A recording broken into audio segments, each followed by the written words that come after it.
और ये पूछताछ रांची में होगी। जमीन घोटाले मामले में ये पूछताछ होनी है, यानी कि मुश्किलें अब हेमंत सोरेन की बढ़ने वाली हैं। लंबी पूछताछ आज प्रवर्तन निदेशालय की तरफ से की जाएगी और इसी से जुड़ी आपको 1 मिनट की रिपोर्ट दिखाते हैं ताकि ये पूरा प्रकरण है क्या आप समझ सके।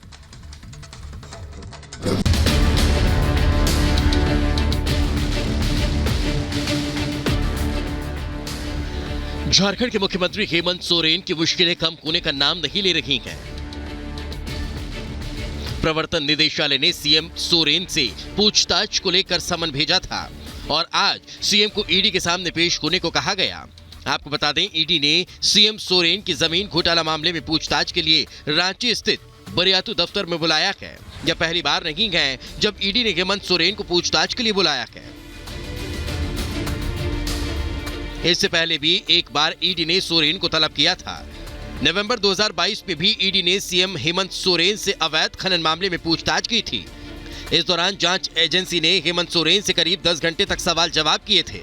फिलहाल सीएम सोरेन से आज की पूछताछ को लेकर सभी की निगाहें टिकी हुई हैं। Bureau report, Republic Bharat. और सीधे चलते हैं रांची। मेरे सहयोगी अनूप ग्राउंड जीरो पर हैं, उनसे अपडेट लेंगे। अनूप, जिस तरह से ईडी लगातार घेरने की कोशिश करती रही है, पहले भी समन हुआ था, नहीं गए, इस बार फिर से समन किया है, इस बार पहुंचेंगे क्या? अमित, 3 बार समन हुआ। मैं आपको बता दूं, इससे पहले जब भी हेमंत सोरेन को बुलाया गया वो अवैध माइनिंग से जुड़ा था, लेकिन इस बार जमीन से जुड़ा, हेरा फेरी कर जमीन को कब्जाने का मामला। और इस पर देखिए, पहले सेना की जमीन थी, 4.5 एकड़ के आसपास ये जमीन बताई जा रही है और इस मामले में पहले से 13 लोग गिरफ्तार है। रांची के पूर्व डीसी छवि रंजन गिरफ्तार है, सबसे बड़े बिजनेसमैन झारखंड के विष्णु अग्रवाल गिरफ्तार है, दिलीप घोष कोलकाता से गिरफ्तार है और भी कई लोगों की गिरफ्तारी हुई है। और इसी मामले में सीएम हेमंत सोरेन से पूछताछ करनी, क्योंकि प्रेम प्रकाश जो सुपरलाइजनर कहा जाता है झारखंड का, उनकी संलिप्तता पाई जा रही थी और इसी के संदर्भ में हेमंत सोरेन को ईडी ने समन भेजा। लेकिन कहा यह जा रहा है कि हेमंत सोरेन आज नहीं आएंगे। सोर्स ये कह रहे हैं कि हेमंत आज नहीं आएंगे, स्वतंत्रता दिवस का हवाला देंगे और हो सकता है 16 या 17 को आए, नहीं तो फिर 1 हफ्ते का वक्त लेंगे, यानी 20 तारीख के बाद आएंगे। हेमंत की मुश्किलें कम होती नजर नहीं आ रही है। जेएमएम के जो सोर्स है वो कह रहे हैं कि जिस मामले में हेमंत को बुलाया गया उससे उनका कोई लेना देना नहीं है, जिसके नाम से जमीन है उनसे कोई लेना देना नहीं है। सिर्फ और सिर्फ परेशान करने के लिए हेमंत सोरेन को बुलाया जा रहा है, यह कहा जा रहा है। लेकिन पूरी तरह से सेना की जमीन को देखिए, अवैध तरीके से नाम बदलकर उसका कोलकाता से नाम बदला गया, उसके बाद रांची में इसकी खरीद बिक्री होती है। इसी संबंध में हेमंत सोरेन को बुलाया गया, यानी हेमंत सोरेन के खिलाफ कुछ ना कुछ तो जरूर मिला है अमित, इसी वजह से उनको पूछताछ के लिए बुलाया गया है और जो मिला है उसको लेकर अब उन्हें जवाब भी देना होगा।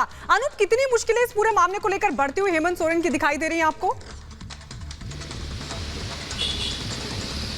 देखिए, एक बात तो तय है गायत्री, आप समझिए, अगर कुछ मिलता है तो हेमंत की मुश्किलें बढ़ सकती हैं। हालांकि इसे राजनीतिक चश्मे से भी देख रहे हैं। जेएमएम के जो लोग हैं वो ये कह रहे हैं कि सिर्फ परेशान करने के लिए ऐसा किया जा रहा है। 2024 का चुनाव है लोकसभा का, 2024 में ही झारखंड में विधानसभा चुनाव भी होने वाला है, उस लिहाज से भी इसको देख रहे हैं। हेमंत की मुश्किलें इसलिए भी बढ़ रहे हैं कि हेमंत इससे पहले भी जब अवैध माइनिंग के चक्कर में जब ईडी ने उन्हें बुलाया था, एक चेक मिला था उनके नाम का, साइन किया हुआ, जिसमें अमाउंट भरा हुआ नहीं था और जिनके घर से मिला था वो उनके विधायक प्रतिनिधि पंकज, जिनका नाम सामने आया था।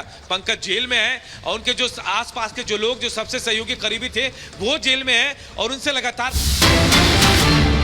चले, इस बीच एक बड़ी खबर अपने दर्शकों को बता दें। दरअसल सूत्रों के हवाले से बड़ी खबर है, आज ईडी के सामने नहीं पेश होंगे सोरेन। ये बड़ी खबर अपने दर्शकों को बता दें, जैसा कि हमारे सहयोगी अनूप ने भी इस बात की जानकारी दी थी कि प्रवर्तन निदेशालय आज पूछताछ करने वाला था, लेकिन बड़ी खबर यह है सूत्रों के हवाले से कि हेमंत सोरेन आज ईडी के समक्ष प्रस्तुत नहीं होंगे। अनूप लगातार हमारे साथ जुड़े हुए हैं। अनूप, जिस खबर का जिक्र कर रहे थे कि शायद आज हेमंत सोरेन प्रवर्तन निदेशालय के अधिकारियों के सामने न पहुंचे, लेकिन यह तय है आने वाले वक्त में सवालों से सामना हेमंत सोरेन का जरूर होगा। अनूप,